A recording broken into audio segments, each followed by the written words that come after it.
अनंत ब्रह्मांड और उस अनंत ब्रह्मांड के अनंत आकाश के मध्य स्वर्णिम प्रकाश से आलोकित बैकुंठ धाम में एक अद्भुत शांति व्याप्त है। चारों ओर कमल की सुगंध, मृदु बीना की ध्वनि और स्वर्गीय पुष्पों की वर्षा हो रही है। एक विशाल कमलासन पर देवी लक्ष्मी विराजमान हैं। उनके मुख पर करुणा, ऐश्वर्य और शांति का तेज झलक रहा है। उनके हाथों से निरंतर स्वर्णिम किरणें और आशीर्वाद प्रवाहित हो रहे हैं। उसी समय दिव्य प्रकाश की एक रेखा प्रकट होती है और उसके मध्य से प्रकट होती है देवी सरस्वती, श्वेत वस्त्रों में बीना धारण किए, ज्ञान और संगीत की मूर्ति। देवी लक्ष्मी मंद मुस्कान के साथ स्वागत करती है, कहती है, स्वागत है हे ज्ञान की अधिष्ठात्री, आपके आगमन से यह धाम और भी पवित्र हो गया है। देवी सरस्वती बीना के तार स्पर्श करते हुए कहती है, हे श्रीहरि की अर्धांगिनी, ऐश्वर्य की देवी, आपके बिना संसार का संतुलन कैसे संभव है। जहाँ धन है वहाँ जीवन चलता है, किंतु देवी धन बिना ज्ञान के अंधकार बन जाता है। यदि मनुष्य के पास विवेक न हो तो वह अपने ही ऐश्वर्य से विनाश कर सकता है। देवी लक्ष्मी मुस्कुराते हुए कहती है, देवी सरस्वती, मैं इस संसार में धन और वैभव की देवी हूँ। जहाँ जहाँ मैं जाती हूँ वहाँ सुख, ऐश्वर्य और सम्मान अपने आप आ जाते हैं। हर घर में मेरा स्वागत होता है। हर व्यक्ति मुझे पाने की इच्छा रखता है, क्योंकि मेरे बिना संसार का कोई कार्य पूर्ण नहीं होता। अभी तक जो मधुर माहौल था वह धीरे धीरे तनावपूर्ण होने लगा। देवी सरस्वती शांत स्वर में उत्तर देती है, देवी लक्ष्मी, यह सत्य है कि आप धन और वैभव की अधिष्ठात्री हैं, परंतु क्या आपने कभी सोचा उस धन का उपयोग कौन करता है। मैं ज्ञान की देवी हूँ। मैं ही वह शक्ति हूँ जो मनुष्य को सही और गलत का भेद सिखाती है। आपका दिया हुआ धन कोई भी चुरा सकता है, छीन सकता है, लेकिन मेरा दिया हुआ ज्ञान न कोई चुरा सकता है, न कोई नष्ट कर सकता है। संवाद तनावपूर्ण और गहराता जा रहा था। लक्ष्मी जी थोड़ी गंभीर होकर कहती है, परंतु बिना धन के जीवन कैसे चलेगा। भूखा व्यक्ति ज्ञान का क्या करेगा। सरस्वती जी मुस्कुराकर उत्तर देती है, और बिना ज्ञान के धन का क्या होगा। जिसके पास विवेक नहीं वह आपके धन को भी नष्ट कर देगा। ज्ञान ही वह शक्ति है जो धन को सही दिशा देती है। दोनों देवियों के बीच यह संवाद बढ़ता है और मैं ही श्रेष्ठ हूँ, मैं ही श्रेष्ठ हूँ, बात यहाँ तक पहुँच गई। दोनों देवियों के बीच तय हुआ कि इसका उत्तर भगवान विष्णु ही दे सकते हैं कि कौन श्रेष्ठ है। देवी लक्ष्मी और देवी सरस्वती दोनों भगवान विष्णु के पास जाते हैं। उस वैकुंठ लोक में भगवान विष्णु अपनी शया पर सोए हुए हैं, योग निद्रा में। वहाँ पर देवी गंगा भगवान विष्णु के चरण कमल के पास बैठी हैं। देवी लक्ष्मी उनके हृदय के पास जाकर बैठ गई, लेकिन देवी सरस्वती की बैठने के लिए कहीं जगह नहीं मिला। वह खड़ी रही। देवी सरस्वती को अपना अपमान लगा। क्रोधित स्वर में बोली, हे देवी गंगा, क्या यह उचित है कि आप हर समय भगवान विष्णु के समीप ही रहें। क्या आपको यह नहीं दिखता कि यह स्थान केवल आपका नहीं है।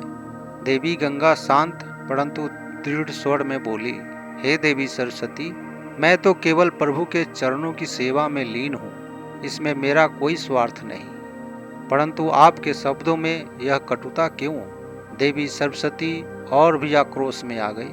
कटुता या सत्य, तुम्हारी यह निकटता ही इस असंतुलन का कारण है। तुम्हें अपने स्थान की मर्यादा समझनी चाहिए। तभी बीच में देवी लक्ष्मी बोल पड़ी, हे देवियों, शांत हो जाइए। यह वैकुंठ है, यहाँ विवाद शोभा नहीं देता।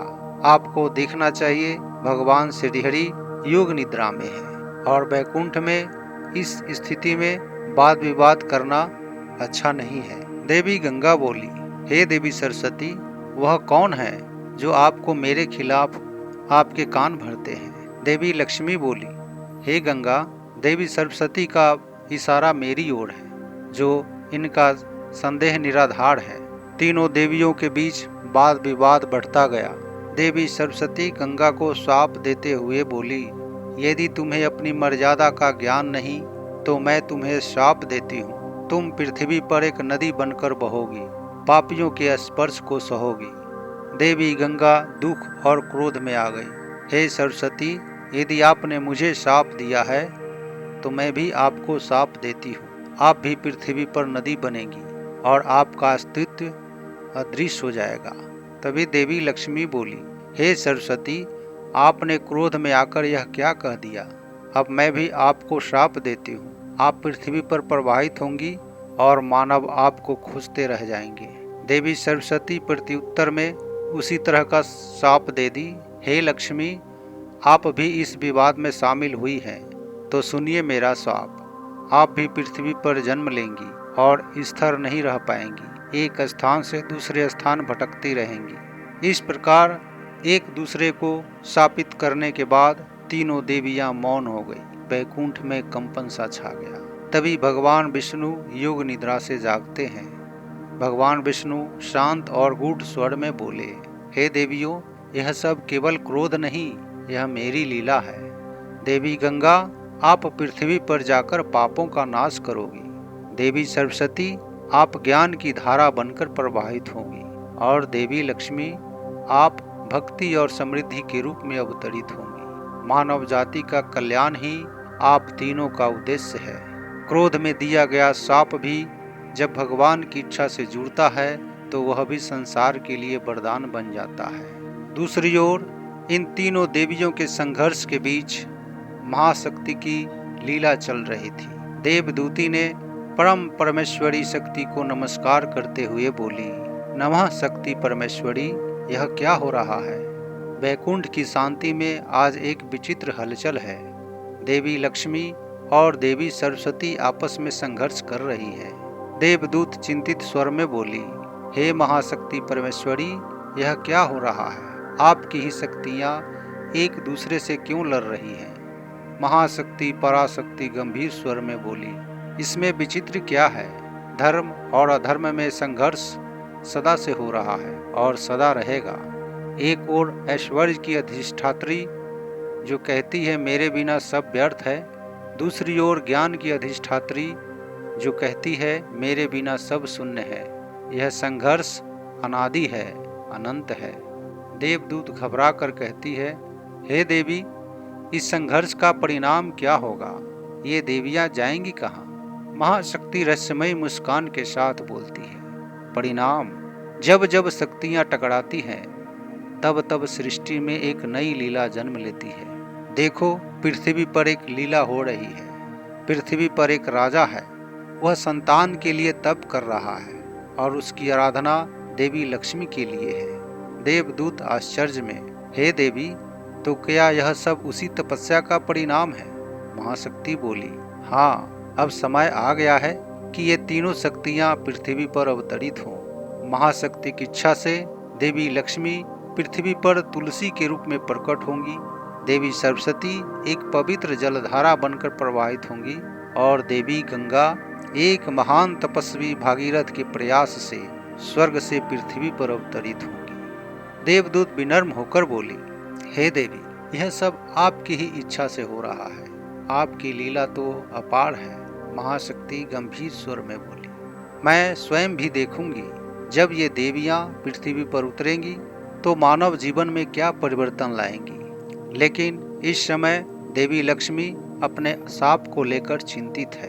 क्या पृथ्वी पर उनका अवतरण उनके वैभव को सीमित कर देगा या यह एक नई शुरुआत होगी? जब दिव्य शक्तियां पृथ्वी पर आती हैं तो वे केवल अवतार नहीं लेती, वे मानव के भाग्य को बदलने आती है। मित्रों, क्या यह संघर्ष था या एक दिव्य योजना? यह तो समय ही बताएगा। आप इस वीडियो में बने रहें। वैकुंठ में एक ओर देवियों का संघर्ष चल रहा था तो दूसरी ओर पृथ्वी पर एक राजा की तपस्या चरम पर पहुंच चुकी थी। देवी लक्ष्मी व्याकुल स्वर में बोली, हे कमल नयन प्रभु, आज मुझे अपने भीतर एक विचित्र चिंता का अनुभव हो रहा है। मैंने पहले कभी ऐसा अनुभव नहीं किया। भगवान विष्णु शांत स्वर में बोले, हे लक्ष्मी, यह चिंता नहीं, एक संकेत है। पृथ्वी पर एक भक्त तुम्हें पुकार रहा है। पृथ्वी पर एक महान राजा संतान प्राप्ति के लिए कठोर तप कर रहे थे। राजा तपस्या में लीन है। शरीर पर धूल रक्त कठोर साधना के कारण जमी हुई है। देवी लक्ष्मी करुणा से भरकर बोली, हे प्रभु, उनकी यह दशा देखकर मेरा हृदय पिघल रहा है। मैं किसी भी भक्त की ऐसी पीड़ा सहन नहीं कर सकती। भगवान विष्णु कहते हैं, यदि आपको उनकी पीड़ा दूर करनी है तो आपको स्वयं पृथ्वी पर जाना होगा, उनके घर जन्म लेना होगा। देवी लक्ष्मी बोली, यदि यही मार्ग है, यही विधाता का लिखा है, तो मैं यह संकल्प लेती हूँ। मैं पृथ्वी पर जन्म लूंगी और अपने भक्त की तपस्या को सफल करूंगी। राजा की तपस्या के सामने देवी लक्ष्मी प्रकट होती है। राजा के आंख में आंसू। हे माँ, क्या यह मेरा सौभाग्य है कि आप स्वयं मेरे सामने प्रकट हुई है? देवी लक्ष्मी आशीर्वाद देते हुए कहती है, हे राजन, आपकी तपस्या से मैं प्रसन्न हूँ। आपने पुत्री की कामना की है और मैं आपको यह वरदान देती हूँ। मैं स्वयं आपके घर पुत्री रूप में जन्म लूंगी। राजा ने पुत्री की कामना करके समाज को एक महान संदेश दिया। पुत्र और पुत्री में कोई अंतर नहीं होता। दोनों ही समान रूप से सम्मान और प्रेम के अधिकारी हैं। राजा विनम्र होकर चरण स्पर्श करने जाते हैं। हे माँ, मैं आपका कोटि कोटि धन्यवाद करता हूँ। देवी लक्ष्मी मुस्कुराकर बोली, नहीं राजन, अब आप मेरे चरण नहीं छू सकते, क्योंकि मैं अब आपकी पुत्री बनने जा रही हूँ। जब भगवान स्वयं भक्त के घर जन्म लेने का निर्णय लेते हैं तो वह केवल एक वरदान नहीं, एक युग परिवर्तन होता है। तो मित्रों, क्या आपने कभी सोचा था कि स्वयं देवी लक्ष्मी एक राजा की पुत्री बनकर जन्म लेगी? आगे क्या होगा? क्या यह अवतार संसार को बदल देगा? जानने के लिए इस चैनल से जुड़े रहिए। अगले भाग में हम बात करेंगे, इस कथा को आगे बढ़ाएंगे।